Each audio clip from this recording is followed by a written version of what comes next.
he just doesn't seem right. He's not attacking the basket. Um, I've heard some people say, well, they're defending him differently now. He's getting double teamed instead of Rose getting double teamed. But I don't see the aggressiveness that I saw in the beginning of the season when he was taken to the basket, getting fouled, you know, getting the 3-point play. Now it seems like he's settling for jumpers, and you know, you're gonna go through streaks where you hit jumpers. You're gonna go through streaks where you miss jumpers. So, um, I think it's an aggression thing right now. I don't know if he's worn out. He said that's part of it, which that's the one thing we all have a problem with Thibodeau. So Yeah, I'd say I wouldn't. I don't think he's as good as the alleged MVP max contract talk that people were talking about, several weeks ago. Uh, I don't think he's as bad as he's been as of late. I think he's somewhere in the middle. I don't. It's tough to say. It's a long season, and the NBA season seemingly is the worst long regular season uh, because the frequency of the games and I, the minutes that it takes, the minutes that toll up, that just rack up and get on those legs and really tire you out. I'd rather see him not be as aggressive now and be aggressive during the postseason, saving that opportunity and knowing how to do that, knowing how to take, knowing when to go that higher gear to bring it to that next we'll level. see. You kind of beat me to the punch a little bit. Okay.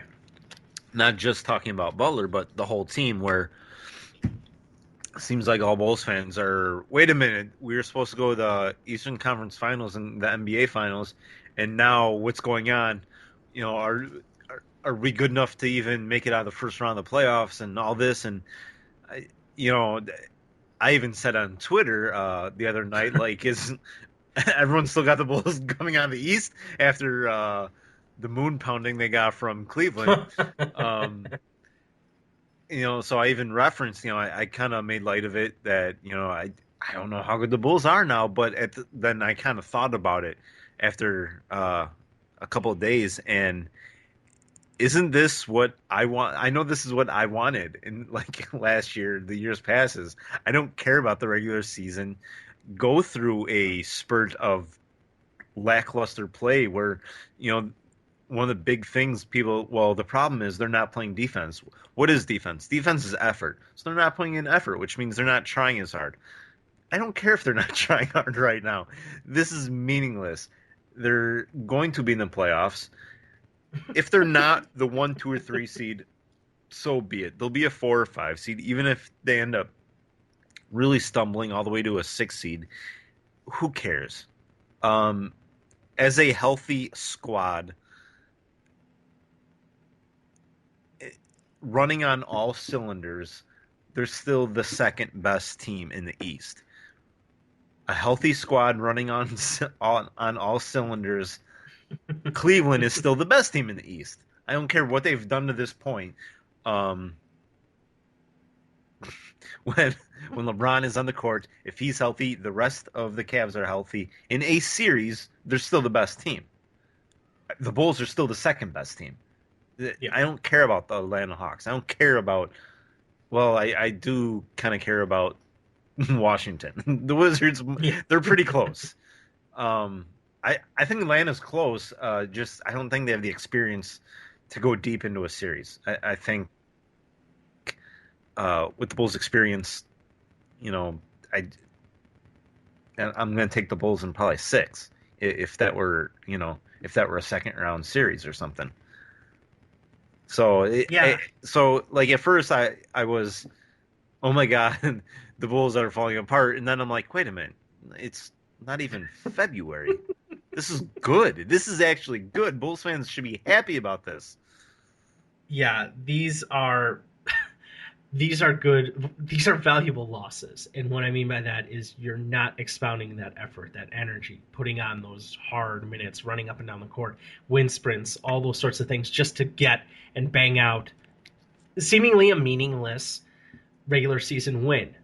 They're not a disaster team. You're not looking at the Tim Floyd era Bulls where they struggled to break 10 games to win.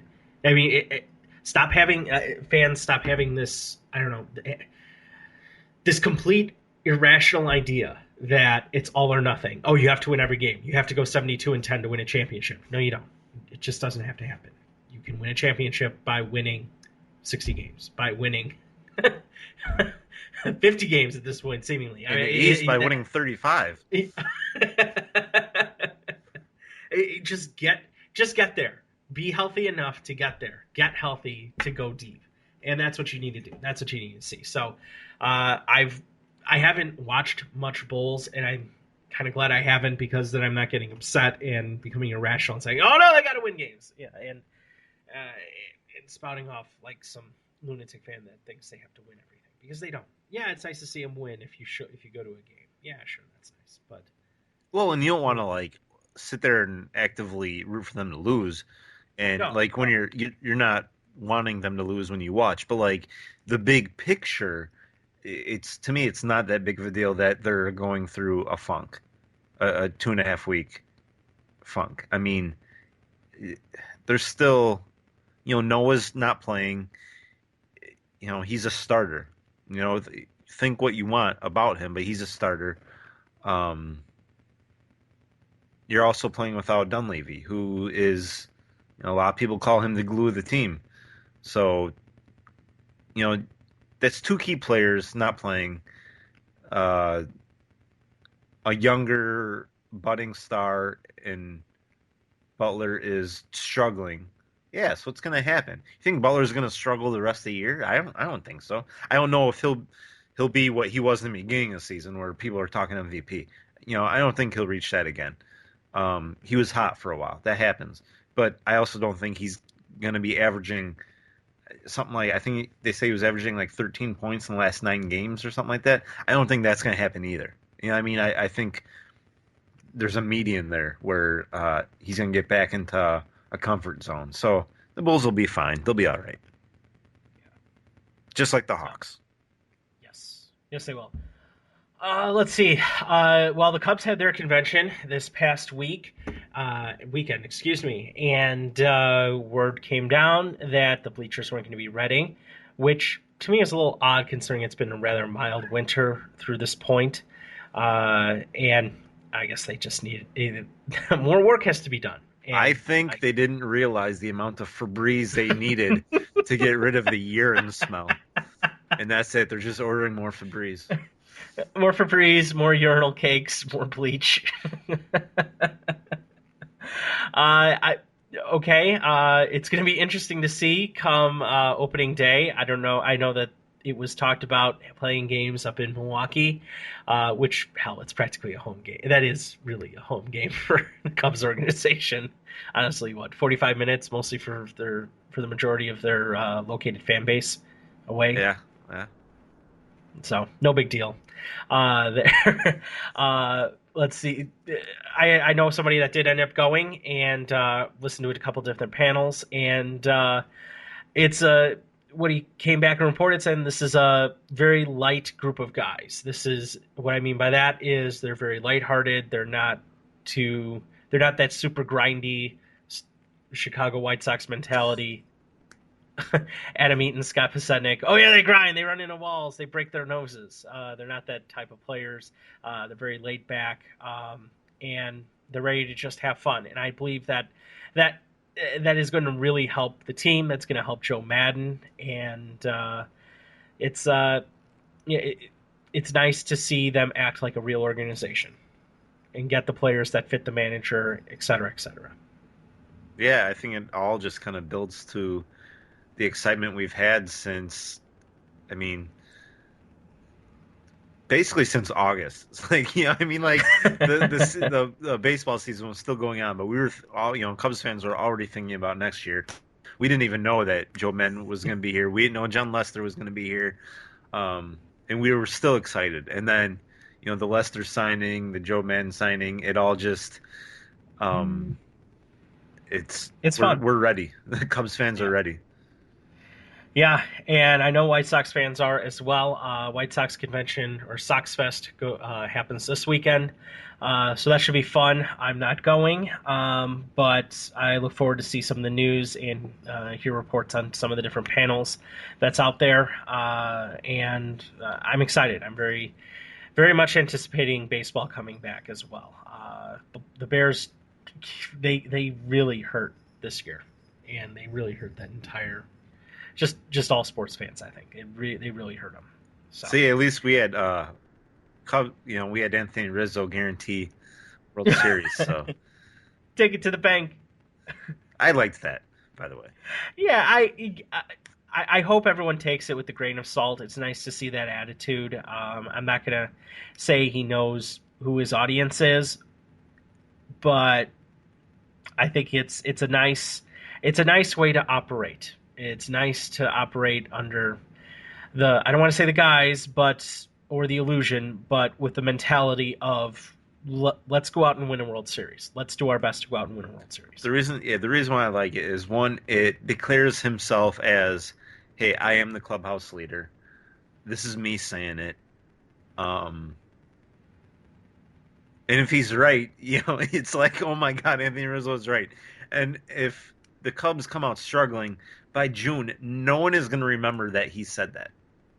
He can't lose, like, because no one ever remembers, like, wait, didn't you say you, whatever. Like, now if you guarantee one single victory, like, oh, I guarantee we win on Sunday, and then you lose, well, that's still fresh in people's minds. Baseball season's so long, by June no one's gonna remember that Rizzo said it if they're playing bad. Now if they're playing good, people are gonna be like, remember Rizzo said that? Yeah, here we go, he was right. So I liked everything about it, and like you said, it shows his teammates. It shows the fan base. It shows the rest of baseball. We're serious this year. We are serious. We're planning on contending. Is basically what it's saying. We're planning on contending. Yeah, and I certainly think they can. Baseball is so weird like that. I've said it before, and I've said it on the air here. I've said it to people in conversation. You can't win the World Series in April, but you can lose it.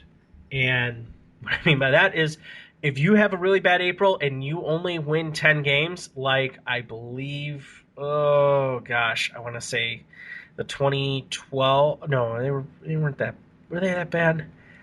2011 White Sox, Yeah, they were. 2013. Yeah, they were really bad. Yeah. I even think last year, I don't think I quit on them that early last year. 2013, I know I quit early on them. But when you struggle to pile up wins early in the season, it really hurts you, and you are out of contention. Yeah, I know the Houston Astros came back from tremendous deficits. They had a lot of help, and they were not as bad as people thought they were. Well, the A's can always come back. They can start out 0-60 and they'll win 100 games. Yeah, they'll rattle. But they won't win the World Series, but they'll make it to the playoffs, starting off 0-60. They'll go into a 2-game. Yeah, they'll lose 60, win 100, and then lose 2, and then get bounced out of the playoffs. Yes. Just kidding, Patrick. But only semi. He knows it's true. You know that's true. Yeah, he knows it's true. So baseball's. It's nice to have teams that if they don't succeed, it's more on.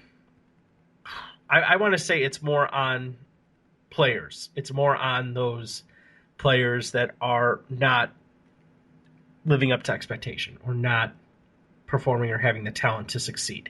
White Sox case, manager. I don't think the manager is good enough to succeed. I think it's the biggest drawback to the White Sox right now. But retooling the team, getting some new faces, being I think, better team, a little bit more sabery is good. So. Yeah, but he's the brightest guy in the room. Oh God. Lights it up. Apparently funny as hell. You can't not meet him and not come out laughing. Pee your pants funny. Just remember that. Robin Ventura is pee your pants funny. So says Hawk Harrelson. So I'll tell you what. I do miss that. I miss it in the dead of winter. I'll hate it by I'll get very frustrated by I love it. by June. Maybe Yeah, because I'm a Cubs fan, so like it's almost like Just- kind of laughing at the Sox.